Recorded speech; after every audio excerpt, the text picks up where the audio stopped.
Allez, je vous propose d'attaquer. Bonjour à toutes et tous. Merci de vous être connectés si nombreux à ce nouveau webinaire. Je me présente rapidement. Arthur Contansou, je coordonne le guichet CPTS.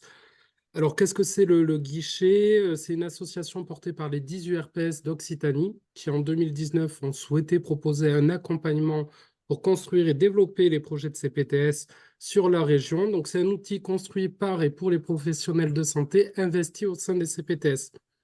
C'est dans ce cadre qu'on propose des webinaires traitant des sujets que vous rencontrez quotidiennement. Aujourd'hui, on a le plaisir d'aborder le sujet des RH, des ressources humaines, car nous savons que c'est une thématique que vous nous remontez régulièrement des questions autour de ce sujet-là.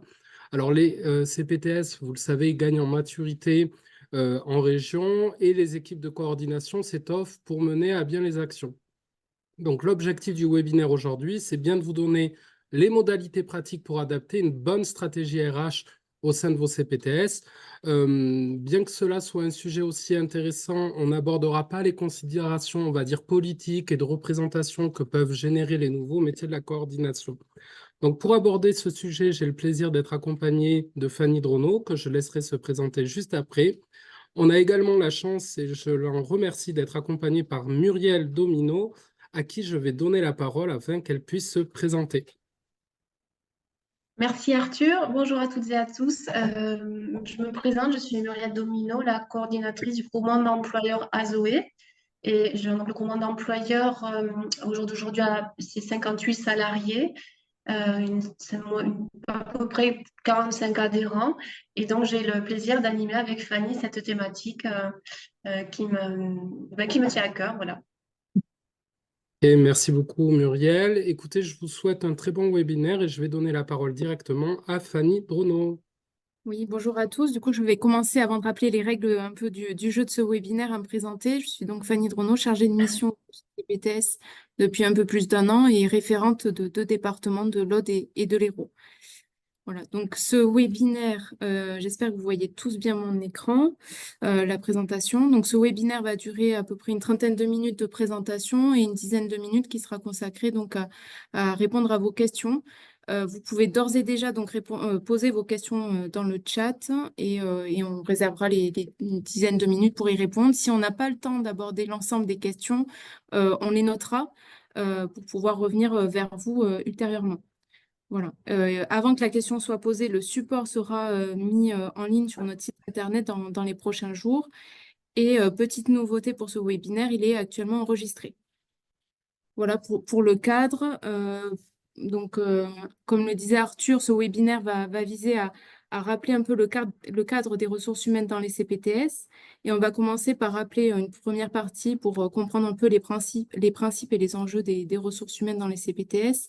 Et une deuxième partie pour vous apporter quelques bonnes pratiques, quelques clés pour gérer au mieux vos ressources humaines.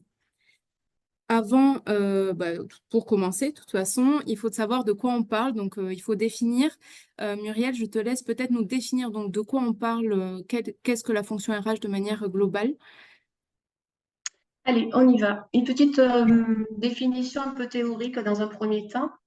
Donc, la fonction RH, eh bien, c'est une fonction qui permet de mobiliser le potentiel et les compétences des ressources humaines disponibles afin de pourvoir aux besoins de vos structures. Donc, en fait, vous le voyez sur le schéma qui est sur votre droite, la fonction RH, elle se décline en plusieurs thématiques. Le recrutement, bien entendu, qui est un enjeu important. La rémunération, c'est-à-dire le coût de cette fonction. La gestion prévisionnelle des emplois et des compétences, alors vous êtes encore un petit peu jeune dans vos structures, on n'en est pas encore là, mais c'est quelque chose qu'il faut de toute façon anticiper, ou en tout cas auquel il faudra réfléchir. Et ensuite, l'amélioration des conditions de travail. Alors moi, ce que je dirais, c'est que cette fonction, elle est par essence évolutive, hein, on gère de l'humain. On parle vraiment de gestion stratégique des ressources humaines, puisqu'elle est en fait axée sur trois pôles, l'employabilité, le coût, hein, on en a parlé déjà à l'instant, et le remplacement des salariés. En fait, aujourd'hui, il s'agit d'attirer vers vos structures des talents, des compétences, mais aussi les fidéliser.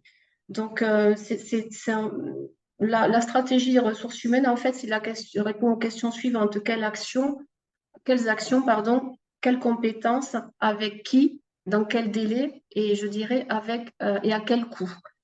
Donc, on vous a mis aussi des petits verbes d'action hein, qui caractérisent cette fonction. Euh, Gérer les ressources humaines, c'est savoir anticiper, bien entendu, communiquer, gérer, fidéliser et développer. Voilà ce que je dirais aujourd'hui sur cette première approche, on va dire. Je vais apporter du coup un complément pour l'approche spécifique au CPTS. Qu'est-ce que les RH dans les CPTS? Qu'est-ce que ça représente? Bah, tout simplement, vous avez collectivement en fait défini des objectifs, des missions dans un projet de santé et au bout d'un moment, vous allez vous poser la question opérationnellement, comment je vais faire pour répondre à ces objectifs, comment les mettre en œuvre, comment faire vivre et fonctionner l'association. Alors oui, vous avez bien entendu les adhérents de la CPTS, donc les professionnels de santé, hein, qui s'investissent grandement pour le déploiement des missions. Mais aujourd'hui, le webinaire va se consacrer davantage aux ressources humaines salariées avec des compétences bien déterminées et bien définies. Donc, le personnel de la CPTS qui va vous accompagner donc, dans ce projet pour le faire vivre et pour faire fonctionner votre association. Vous avez été nombreux lors de l'inscription à nous demander quelle organisation, quel profil ressources humaines on peut retrouver dans les CPTS. Alors, on ne pourra pas répondre de manière ferme en vous présentant un modèle unique parce qu'il n'existe pas de modèle unique dans la structuration RH et dans les profils. Par contre, vous allez retrouver effectivement plusieurs types, divers profils qui vont être déterminés selon vos besoins, vos moyens et aussi les compétences que vous souhaitez mobiliser pour répondre à ces objectifs. Donc, en fait, vous allez construire votre propre organisation RH dans un processus qui est à la fois collectif, dynamique et évolutif, et aussi adapté à votre contexte associatif. Donc, vous allez pouvoir identifier, exprimer vos besoins et identifier à un moment donné le besoin d'un chargé de mission, par exemple, pour répondre à une action particulière, donc un chargé de mission pour une période déterminée. Vous allez pouvoir faire appel à des chargés d'études, d'évaluation, mais aussi, par exemple, d'un assistant administratif pour tout ce qui est la gestion administrative de la CPTS. Donc, ces profils, vous allez vraiment les déterminer selon vos besoins. On a aussi, dans la préparation du webinaire, pensé que c'était intéressant de vous dire que vous pouvez aussi prendre des apprentis et des stagiaires comme statut type. Et par expérience, on voit aussi qu'au bout de 6 mois, les CPTS agrandissent leur équipe de coordination et va souvent recruter, on va avoir un coordinateur et un chargé de mission, un assistant. Donc, il y a vraiment une équipe de coordination qui va se former. Tout simplement parce que les actions vont se multiplier, les sollicitations aussi, et la densité de travail va augmenter. Et aussi, de nouvelles compétences vont être nécessaires pour vous. Voilà. Alors, quelles sont les possibilités pour la CPTS en termes de gestion RH? On a identifié 2 possibilités, c'est-à-dire vous pouvez gérer vos RH en interne à l'aide de votre comptable ou de votre expert comptable. Ça vous permet d'être recruteur direct, employeur direct. En revanche, il faut quand même noter que cette gestion interne va vous demander beaucoup de rigueur et de coûts en termes de temps, d'investissement et aussi de gestion administrative. Donc, il faut en être conscient. Donc, on vous a identifié quelques points de vigilance et qu'on a fait apparaître sur la slide. Je ne vais pas les citer puisque vous les avez en appui et vous pourrez les retrouver ensuite. Mais voilà, c'est les petits points de vigilance à avoir. Après, vous avez sinon la possibilité donc d'externaliser et de faire appel à un groupement employeur, une société de recrutement ou une société d'intérim. Donc ça sera à vous de choisir. Muriel, je te laisse là aussi, peut-être tu es la mieux placée pour nous expliquer un peu l'articulation qu'on peut retrouver entre un groupement employeur et une CPTS. Alors, je vais parler, moi, des groupements d'employeurs, hein, puisque c'est mon cœur de métier. Donc, les groupements d'employeurs sont gérés. La différence avec une agence d'intérim, c'est que nous sommes pilotés par des professionnels donc, du secteur. Donc, ça, c'est un point très important. Donc, l'idée du groupement d'employeurs, c'est vraiment d'être au service de ses adhérents en proposant un service de qualité. Dans le cas du groupement d'employeurs, nous nous occupons en amont, en tout cas, si c'est la commande, de toute la partie sourcing, hein, de rechercher des candidats, d'organiser les entretiens, de participer si l'adhérent le souhaite, en tout cas, moi, c'est ce que j'apprécie aussi, bien entendu, de participer aux entretiens. Et ensuite, nous allons porter toute la partie contractuelle, le contrat de travail, bien entendu, le bulletin de salaire, les arrêts, les congés, etc. Donc, c'est vraiment une manière, on va dire, d'alléger votre quotidien de cette thématique-là qui peut être à un moment donné un petit peu chronophage. Et puis, le droit du travail étant tellement un droit évolutif en ce moment que c'est parfois compliqué. Donc, voilà ce que propose le groupement d'employeurs. Dans les groupements d'employeurs, bien entendu, vous gardez la compétence opérationnelle et le groupement d'employeurs, par contre, est employeur. Et donc, c'est donc le groupement qui est porteur du pouvoir disciplinaire. Donc, c'est vraiment une relation tripartite qui doit s'installer. Il faut vraiment, quelle que soit la solution d'externalisation que vous choisissiez, le seul conseil que je puisse vous donner, c'est de vous sentir à l'aise, en tout cas avec la structure avec laquelle vous allez travailler, et que ce soit pour vous le plus fluide possible, et que ce soit pour vous, en tout cas, un gain de temps et une plus-value. Mais il y aura bien entendu un coût, comme l'a dit Fanny, à analyser, puisque voilà, l'externaliser, forcément, il y a une prestation de service qu'il vous faudra régler. Voilà ce que je Merci. peux dire sur le commande employeur. Merci Muriel. Bah, on peut conclure sur cette slide en disant que le choix vous appartient et dépendra donc de vos besoins, de vos ressources et aussi de la capacité que vous avez à maintenir un équilibre entre autonomie et faire appel à une société, un soutien externe. Avant de passer à la seconde partie, on a souhaité quand même vous indiquer en fait ce qui implique la gestion RH et le fait de recruter aussi du personnel salarié. Tout d'abord, ça vous oblige à vous conformer au droit du travail, au droit de la sécurité sociale et à une convention collective le cas échéant, ainsi que des accords s'il en existe. Il y a également des entretiens professionnels et d'évaluation annuelle que je vais laisser Muriel expliquer. Mais avant, c'est vrai qu'aussi, lors de l'inscription à ce webinaire, il y a eu des questions sur quelle convention collective pour les CPTS. Muriel, je te laisse aussi le soin de nous expliquer le Oui. régime des conventions collectives. Alors, les conventions collectives, vous le savez, sont des accords négociés par des organismes représentatifs d'une branche. Donc, ces conventions collectives définissent les conditions de travail, la grille des salaires, les fiches de poste, les congés, enfin, tout ce qui va tourner autour de la fonction RH, en tout cas, tout ce qui touche en tout cas tout ce qui tourne autour du salarié et de la relation salarié-employeur. Pardon, cherchez mes mots. Alors, vous allez dépendre d'une convention collective. Vous serez rattaché à une convention collective suite à ce que l'on appelle votre code APE. Le code APE, c'est l'activité principale. C'est le code qui vous a été attribué lorsque vous avez créé votre structure. C'est l'INSEE qui accorde ce code APE et ce code APE vous rattache à une ou plusieurs conventions collectives. Donc, vous pouvez tout à fait dépendre en fonction de votre code APE de la 66, de la 51. Si le code est différent de la convention collective des cabinets médicaux.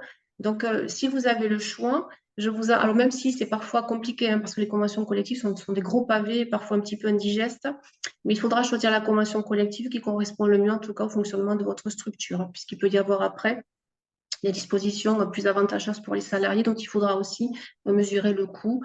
Voilà, donc ça, c'est vraiment un choix qui vous appartient. Il faudra le faire en fonction de ce que vous voulez, en tout cas, impulser dans votre structure. Voilà ce que je peux dire un petit peu sur les conventions collectives. Merci. Par rapport aux entretiens d'évaluation et professionnels, c'est quelque chose. Alors, les entretiens annuels, les entretiens d'évaluation. Alors, souvent, ce sont des exercices dont on dit oh là là, mais à quoi ça sert? On se voit toute l'année, on a autre chose à faire, moi j'ai du travail. Alors, oui, c'est sûr. Ceci dit, je trouve que c'est un moment qui est important, en tout cas, pour tout le monde, à la fois pour le manager, mais aussi pour les salariés. Ça permet de caler les objectifs, de faire un point sur l'année écoulée, de caler les objectifs à venir, d'avoir un temps d'échange vraiment posé. Alors, il ne s'agit pas là de ces entretiens de gérer les problématiques qu'il y a pu avoir, hein. Normalement, elles ont été réglées en amont. Mais vraiment, moi, je vous engage en tout cas à les formaliser, à faire attention aussi à la façon dont vous invitez vos collaborateurs à participer à cet entretien. Il faut que ce soit quelque chose d'incitatif. Donc, un petit mail en disant, voilà, je vous propose ou je te propose de se retrouver autour à telle heure pour l'entretien. Vous prenez le soin, bien entendu, d'envoyer au préalable la grille qui va vous permettre de réaliser cet entretien.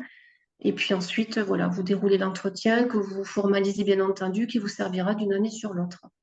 Donc, vraiment, moi, je vous engage à effectuer l'entretien annuel, qui n'est pas une obligation, à la différence de l'entretien professionnel, qui, lui, effectivement, est une obligation que l'on doit mettre en place donc, tous les 2 ans. Et là, dans l'entretien professionnel, on va parler plus d'évolution et de salaire éventuellement et ou de formation. Voilà. Alors Fanny, c'est vrai qu'à côté de ces 3 thématiques, on a parlé aussi du DURP, hein. C'est un petit peu à part, mais le DURP, c'est le document unique de prévention des risques, hein. Vos CPTS, donc dès lors qu'elles sont rattachées, enfin en tout cas doivent avoir un DURP. Alors ça fait souvent peur, c'est un petit peu parfois un petit peu pas toujours facile donc de s'approprier le DURP. De toute façon, c'est une obligation et je vous conseille vivement de vous rapprocher de la médecine du travail qui vous apportera un appui vraiment de professionnel et qui vous aidera à rédiger votre DURP. Au préalable, ils seront d'abord venus faire votre fiche entreprise, mais vraiment, n'hésitez pas à contacter la médecine du travail. Et je vois, Fanny, tu as fait aussi un petit rappel sur...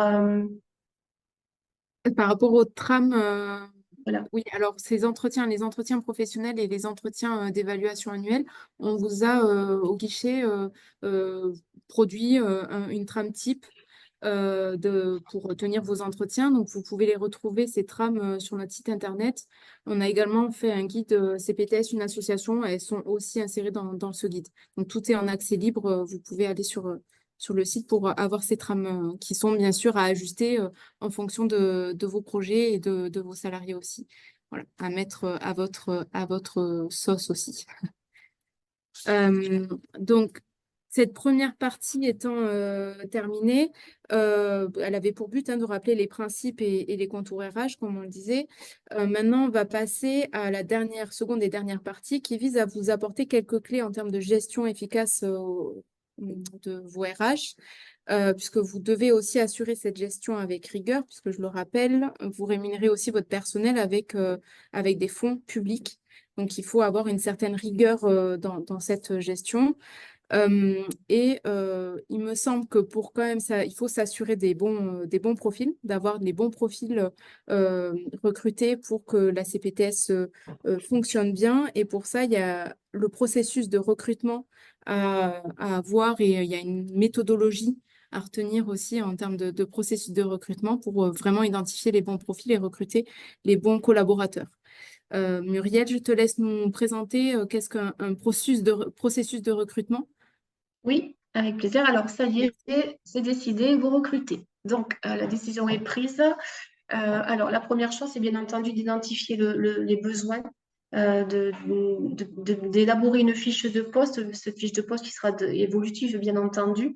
Donc, cette fiche de poste, elle devra reprendre un certain nombre d'informations, l'intitulé du poste, bien entendu, la position, la nature du contrat, les conditions de travail, les missions et responsabilités, les compétences techniques, mais aussi les savoir-faire. Donc, on en a parlé de technique, mais aussi les savoir-être. Et vous prendrez bien entendu le soin d'évaluer le coût de ce recrutement. Alors, quand je parle de coût, je parle du salaire, bien entendu, avec les charges incluses, mais aussi tous les frais annexes, hein, les frais de déplacement qu'il faudra peut-être évaluer, tous les frais qui pourraient être liés à l'installation du nouveau ou de la nouvelle collaboratrice, c'est-à-dire un bureau, un ordi, un téléphone portable, etc. Donc ça, c'est l'étape préalable. Donc, une fois que vous avez posé, identifié votre besoin et réalisé la fiche de poste, je vous conseille aussi, pourquoi pas, de construire une petite grille d'entretien qui vous permettra, en tout cas, que vous pourrez utiliser lors de l'entretien physique ou du premier entretien que vous aurez avec lui ou la candidate. Cette étape étant posée, ça y est, c'est fait, vous avez rédigé votre offre. Donc là, il s'agit de la diffuser, c'est-à-dire de faire connaître au plus grand nombre de personnes possible vos besoins en recrutement. Alors, les canaux de diffusion sont souvent alors, on va choisir peut-être Indeed, l'APEC, le Pôle emploi. Vous n'hésiterez pas non plus à mettre votre offre sur votre site, bien entendu, à échanger avec vos pairs pour qu'en tout cas, vous puissiez avoir le plus de candidatures possible. Une fois que vous avez déposé votre offre, vous allez très certainement, et j'espère, recevoir des candidatures. Alors, un nombre ou pas, ça c'est en fonction, on va dire, des profils du territoire et du timing aussi, parfois parce qu'on s'aperçoit qu'il y a des périodes qui ne sont pas très propices au recrutement. Vous allez donc devoir présélectionner des candidats que vous aurez bien entendu identifiés. Je vous conseille de prendre un temps de vous poser sur ce temps-là, de le caler dans votre agenda qui, je sais, est déjà bien chargé, mais vraiment, ne faites pas ça entre deux portes parce que voilà, c'est quand même une étape importante. Voilà, donc vous allez vous présélectionner des candidats. Moi, je dirais que 4, 5, 6 profils maximum, hein, puisqu'après, bon, on va devoir mettre en place des entretiens, donc ça prend du temps. Euh, Suite à cette présélection, bien entendu, je vous invite, en tout cas, moi, c'est la façon dont je fonctionne, c'est de contacter les candidats présélectionnés par téléphone pour un tout premier contact. D'une part, on s'assure que le candidat ou la candidate est toujours disponible, qu'elle sait sur quelle offre, en tout cas, la candidater, et peut-être lui redire, lui préciser après le timing des entretiens. Le marché du travail est assez dynamique en ce moment, donc il faut que cette étape soit la plus courte possible entre le moment où on contacte le candidat, où on va organiser les premiers entretiens, parce qu'on peut avoir de la volatilité. Donc, ce premier contact permet de poser les jalons, en tout cas, de l'entretien à venir. Donc, vous fixez la date d'entretien, le nombre de participants, bien entendu. Alors, attention à ne pas être trop nombreuses lors des entretiens, de sorte que le candidat ne se sente pas un petit peu voilà, passé comme devant, pas un tribunal, c'est pas le mot, mais voilà. Faites attention au nombre de personnes, c'est assez intimidant lorsqu'on est candidat d'arriver et d'être face à un trop grand nombre de personnes. Et bien entendu, vous organisez l'entretien et les conditions matérielles qui vous permettront d'accueillir dans de bonnes conditions le ou la candidate. Alors, bien entendu, Fanny, c'est ce qu'on a noté en conseil, vous impliquerez tous les membres de votre conseil d'administration tout au long, bien entendu, du processus, ou vous choisirez en tout cas le moment où vous les intégrez pour que ce soit le moins chronophage pour eux. Voilà. Et je te passe. Oui, voilà, c'est bon. Normalement, la slide, le moment de l'entretien et à l'issue et l'accueil du nouveau collaborateur. Alors, recruter, c'est toujours un petit peu délicat. Alors, c'est tant pour le candidat que pour les recruteurs d'ailleurs, hein. C'est toujours un petit moment où on a besoin de se rassurer. Donc, en préambule, je dirais que faites attention à la façon dont vous accueillez les candidats. Pensez bien entendu à vous présenter, à repréciser le poste, à représenter la structure, mais vraiment en quelques mots. Et ensuite, vous aurez construit une grille d'entretien qui vous permettra en tout cas de poser des questions ouvertes, si c'est possible, aux candidats, de sorte qu'ils puissent s'exprimer et de laisser en tout cas le temps aux candidats de s'imprégner en tout cas du poste et de vous bien vérifier que cela correspond à vos attentes, à vos attentes. Alors, tant au niveau technique, bien entendu, qu'en termes de savoir-être. Alors, la question est simple, c'est de savoir, moi, c'est toujours la question que je me pose, c'est de me dire, est-ce que j'ai envie de travailler avec cette personne-là et est-ce qu'elle va pouvoir s'intégrer du mieux possible dans l'équipe? Voilà un petit peu les enjeux du recrutement. Attention à ne pas monopoliser la parole parce que parfois on est un petit peu emballé, on est tellement passionné par ce que l'on fait qu'on a tendance à trop parler. Laissez le temps au candidat de s'exprimer. Vérifiez bien à la fin de l'entretien qu'il a bien compris les enjeux du poste. Abordez bien entendu la question des prétentions, puisque c'est un point important. Et alors, des prétentions et de sa disponibilité. Et puis ensuite, vous concluez le processus de recrutement en le tenant informé de l'étape suivante. Ça y est, vous avez reçu quatre candidats, quatre candidates. Alors, deux solutions. Soit vraiment, il y a une personne qui se détache, en tout cas, qui s'est détachée lors de l'entretien, et là, la décision est unanime. Soit si vraiment vous hésitez entre plusieurs candidates, je vous propose de reprogrammer un second entretien Et là, pourquoi pas de leur proposer une mise en situation. Bien souvent, la mise en situation permet à des candidats un petit peu de se dévoiler et le choix en sera d'autant plus facilité.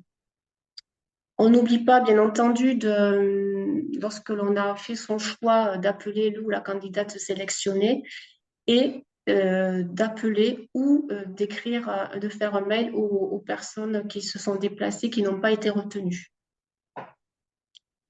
À cette étape, donc à l'issue de l'entretien s'est bien passé, vous avez sélectionné votre candidat, hop, ça y est, vous devez présenter maintenant, vous devez préparer, pardon, l'intégration de la nouvelle collaboratrice. Donc, vous pensez bien entendu à informer les membres de l'équipe s'il y a déjà des personnes en poste. Vous devez bien sûr prévoir l'organisation matérielle de l'arrivée de cette nouvelle personne. Je vous invite aussi à vous rendre disponible au moins le premier jour pour être attentif en tout cas enfin pas attentif, mais à bien intégrer la personne le premier jour qui elle, ne connaît pas grand-chose à votre organisation. Et puis, faire un point de mi-période d'essai, ça j'insiste, c'est un point important que vous devez faire, qui est nécessaire. Et si en tout cas, vous voyez que la personne ne répond pas tout à fait à vos attentes, ou qu'en tout cas la marge de progression n'y est pas, il ne faudra pas, enfin, je vous conseille en tout cas de ne pas hésiter à savoir mettre fin à une période d'essai. La période d'essai, ça sert à ça, elle sert à la fois à la personne qui a été recrutée de vérifier que ça correspond bien à ses attentes, mais bien entendu à l'employeur aussi de vérifier que la personne correspond en tout cas aux attendus du poste. Merci Muriel. Euh, alors, ça y est, maintenant vous avez votre équipe ressources humaines et l'important, c'est aussi de la faire monter en compétence, cette équipe, de garantir que l'équipe dispose des bonnes compétences nécessaires pour répondre aux besoins de la CPTS et ces besoins sont évolutifs. Donc, comment soutenir cette croissance professionnelle, mais aussi le perfectionnement et l'épanouissement de vos équipes. Et pour ça, vous allez devoir construire des plans de développement des compétences qu'on appelait plans de formation avant. Avant que Muriel rappelle un peu en quoi consiste ce plan de formation, on vous mettra en ligne également sur notre site internet c'est un tableau Excel, trame type de plan de formation. Et aussi, j'aborderai, avant de te laisser la parole, Muriel, on a produit au guichet il y a un peu plus d'un an, je crois que ça fait maintenant un an, un document qui répertorie les besoins en formation des coordinateurs de CPTS, donc qui identifie quelques compétences requises et visées, qui vont vous permettre finalement soit de vous aider pour établir votre fiche de poste et pour identifier les besoins, mais aussi dans la préparation, enfin dans l'identification des formations que vous pourrez proposer à votre personnel. Voilà. Muriel, je te laisse nous expliquer un peu ce que c'est Oui. ce plan de formation, Oui, alors de développement comme des tu l'as dit, compétences. Fanny, le plan de développement des compétences est important puisque ça va permettre d'identifier un petit peu quels sont les enjeux les besoins de l'entreprise en termes d'évolution. Donc, il va falloir que vous recensiez un petit peu les besoins de manière, on va dire, écrite, c'est-à-dire en se disant, bon, mais voilà, moi j'ai besoin de telles compétences pour telle action. Bien entendu, en fonction de votre budget, vous allez prioriser les actions à mener. Alors, en termes de formation, il y a les formations obligatoires, là, on ne peut pas y déroger. Et puis ensuite, il y a le plan de développement des compétences. Donc, une fois que vous avez identifié vos besoins, vous pouvez contacter, bien entendu, votre OPCO, l'opérateur de compétences dont vous dépendez. Alors, l'opérateur de compétences, c'est la structure qui collecte les cotisations employeurs dues au titre de la formation professionnelle qui permet de financer les contrats d'alternance et ce fameux plan de développement des compétences. Donc, si vous avez déjà des salariés, vous cotisez à cette OPCO, c'est peut-être l'OPCO très certainement santé ou le coop. N'hésitez pas à les contacter pour demander une prise en charge des actions de formation. Donc, vous identifiez les besoins, vous analysez les besoins, bien entendu, vous construisez votre budget et vous formalisez ce plan de formation et vous en évaluez les résultats. Merci. Alors, quand on a préparé ce webinaire avec Muriel, il nous a paru important de vous parler de l'environnement de travail qui participe aussi à la fidélisation de vos équipes et de maintenir cet engagement de l'ensemble des équipes, parce qu'on parle beaucoup d'engagement des professionnels de santé, mais il y a aussi l'engagement de votre personnel salarié RH, car sans cette équipe, bah, ça va être compliqué pour la CPTS de fonctionner durablement dans le temps. Bon, on le sait, l'une des difficultés des CPTS, c'est que c'est d'une association et des CPTS en particulier, c'est que c'est une structure qui est composée d'une diversité d'acteurs qui ont tous des rôles et des fonctions bien différents, mais ces acteurs doivent pour autant collaborer ensemble pour atteindre un même objectif. Vous allez retrouver des acteurs à la fois élus, des acteurs adhérents à la CPTS, des partenaires et des salariés. Et leur articulation va nécessiter une fluidité et une coordination. C'est le propre de la CPTS. Et pour maintenir donc, ces bons liens interprofessionnels et pour assurer une efficacité opérationnelle, il est important que ces liens, ces articulations soient déterminés, affichés aussi à l'ensemble de vos adhérents et du personnel. L'équipe RH que vous représentez aujourd'hui ou que vous allez recruter va justement participer aussi à favoriser ces liens et œuvrer à la bonne coordination entre l'ensemble des acteurs pour permettre la réalisation justement des missions dans un environnement sain. Pour cela, il est quand même très important donc, que les missions, le positionnement, les responsabilités des uns et des autres soient bien définis pour éviter toute confusion et tout risque de conflit aussi ou d'incompréhension.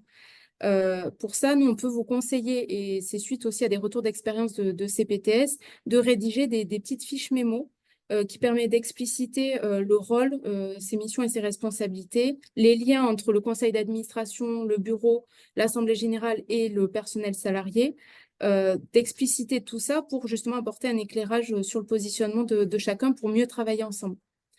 On avait parlé aussi, Muriel, d'un organigramme, peut-être construire un organigramme dans la CPTS pour justement comprendre le fonctionnement interne de la structure. Alors, pas forcément un organigramme hiérarchique pyramidal, mais peut-être plus un organigramme qui soit circulaire ou même horizontal, mais au moins pour afficher un peu comment ça fonctionne réellement dans la structure. Voilà. Donc, pour travailler dans cet environnement sain, que tout le monde se sente motivé et investi, que tout le monde trouve du sens aussi à ce qu'il fait, on sait que le management a une part importante dans tout ça. Donc, ça fait partie des socles, de la base des ressources humaines. Donc, on voulait finir ce webinaire, enfin cette présentation par justement vous présenter un peu les différents types de management et comment bien manager. On sait que c'est pas un exercice facile. N'est-ce pas, Muriel, du coup? Oui. Sans réalité. Je te laisse la parole peut-être pour présenter justement c'est quoi manager et comment bien manager et quelles sont les qualités d'un bon manager. Oui. Finir. Alors, c'est vrai que manager au jour d'aujourd'hui, ça devient de plus. Alors, c'est pas que c'est difficile, mais ça demande d'être agile, ça demande vraiment de prendre un peu de recul. C'est pas toujours facile dans des situations de travail où on est toujours un petit peu pressé, où tout le monde veut des réponses à l'instant T. Bon, bref, ceci étant dit, le management, moi, je dirais que c'est déterminer ce que vous voulez que les membres de l'équipe fassent.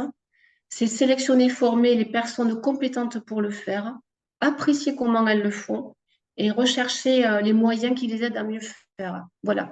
Donc, voilà un petit peu comment, moi, je dirais, je vois le management. Alors, on vous a mis sur la droite les différents types de management qui en tout cas, sont identifiés.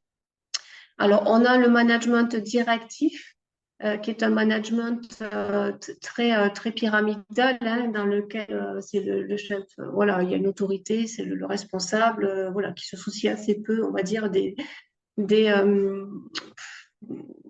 comment expliquer ça, en tout cas du vœu de ses employés ou ses salariés, pardon, je cherche mes mots. Ensuite, on a un type de management qui est le persuasif, donc c'est un petit peu plus paternaliste. Un management participatif, où là vraiment on incite les collaborateurs à participer. Le délégatif, qui lui effectivement est un management où les salariés sont en totale autonomie, ce qui est pas toujours simple. Et puis moi, j'aime bien parler de management intuitif, c'est-à-dire que c'est un management un petit peu plus équilibré, qui prend en compte la sensibilité des personnes, bien entendu, la notion de projet, la notion d'implication. Alors, Pour être honnête, moi, je dirais que à des moments dans une journée, vous pouvez être intuitif, des moments, vous allez être directif, parfois délégatif. Donc, vraiment, je pense pas qu'on puisse décrire la notion de management comme étant figé. C'est vraiment à vous de vous approprier un petit peu le type de management que vous voulez insuffler, du temps, du timing, et en tout cas du choix et des choix que vous devez faire. Donc, manager, je dirais que on vous a mis des verbes d'action, hein, c'est produire, organiser, informer, contrôler, bien entendu, puisque la confiance n'exclut pas le contrôle. Je sais que c'est toujours des phrases un petit peu toutes dites, mais c'est notre rôle aussi, hein, enfin, votre rôle en tout cas, de vérifier que les choses soient faites et régulées. Mais je dirais que communiquer, c'est vraiment aussi une partie, en tout cas, importante du rôle du manager. C'est vrai qu'on n'a pas mis la communication dans la Non, slide. tu vois, Fanny, ça coule tellement sous le sens on en oublie un petit peu le bon sens. Ouais. Voilà. Et donc, les qualités du bon manager, bah, bien Alors, communiquer. moi, je dirais que le manager, c'est un peu, j'aime bien cette image, vous êtes le chef d'orchestre. Donc, vous avez pris un peu de hauteur, vous êtes un peu au-dessus et vous devez faire jouer de manière isolée des personnes et puis ensuite, vous devez les faire jouer ensemble. Donc, vraiment, et tout ça dans le respect de la partition qui vous a été donnée, c'est-à-dire votre projet de santé, comment, voilà, ça, c'est la partition et vous devez faire en tout cas jouer les acteurs ensemble pour que le résultat soit harmonieux et que les attendus du public voilà, soient respectés. Donc, on vous a mis quelque part quelques petites phrases clés comme ça. Donc, savoir manager, c'est savoir arbitrer, bien entendu, fixer des objectifs clairs et réalisables pour vos collaborateurs, s'intéresser à ses collaborateurs, c'est innover, c'est être attentif, assumer les conséquences des décisions prises. Moi, je dirais aussi que c'est aussi reconnaître nos torts, enfin, les torts. On n'a pas toujours forcément raison. Et puis, c'est faire ce que l'on dit. Voilà. Voilà un petit peu ce qu'on a. Après, il y a beaucoup d'autres choses qui pourraient être mises en avant, hein. Mais voilà un petit peu les thématiques qu'on a souhaité vous soumettre. Allez, je dirais que, pardon, j'y pense maintenant. Fanny, on en a parlé de cette expression. Moi, je dirais que manager, c'est faire du cousu humain. C'est vraiment s'adapter. Et que c'est difficile de vous proposer un schéma qui pourra s'adapter à vos structures, hein. Merci Muriel. Alors, avant bah, pour conclure justement, on espère quand même avoir pu vous apporter quelques éclairages. On va passer aux questions, mais avant, déjà, je tiens à te remercier Muriel pour la préparation de ce webinaire et ton expertise. Je voulais juste souligner qu'on le sait, les CPTS, c'est un dispositif assez récent, c'est relativement récent, et il en est de même pour les équipes RH. Donc, vous avez tous besoin d'ajustements, pour tout le monde, on a besoin d'ajustements, et c'est des nouveaux métiers, des nouveaux postes qui peuvent impliquer aussi de l'isolement et de l'épuisement. On parle d'épuisement des professionnels soignants, mais il y a aussi de l'épuisement du personnel non soignant.